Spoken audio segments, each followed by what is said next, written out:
Quelques jours après le drame qui a fait, selon un document de l'armée, au moins 48 morts lors d'une manifestation anti-ONU à Goma, la ville est toujours sous le choc. Le président Félix Tshisekedi a demandé que la lumière soit faite sur les circonstances de ce drame, qui a fait aussi de nombreux blessés. Environ 75, dont la majorité est soignée dans cet hôpital.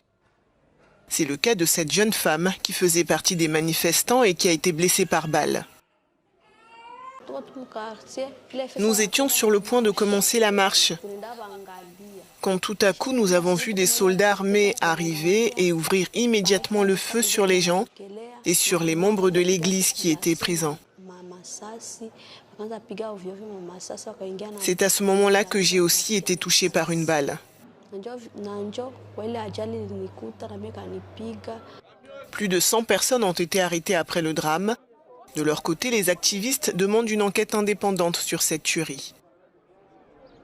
On ne peut pas tirer sur une population civile jusqu'à tuer autant de personnes alors qu'ils ne manifestaient pas. Il y a une disproportion vraiment criante de la force. La plupart des victimes faisaient partie d'une église dont le leader a également été arrêté. Il s'apparente à un crime contre l'humanité parce qu'ils ont tué les gens qui étaient dans une église. Vous savez, les gens qui sont encore dans une église, les églises font partie des bâtiments protégés par le droit international. Et eux, ils ont tué les gens se trouvant dans ces églises-là. Ils ont tué les gens se trouvant dans des enclos. Ils ont tué les gens qui n'avaient pas d'armes, qui ne protestaient même pas. Ils n'étaient même pas sous la rue.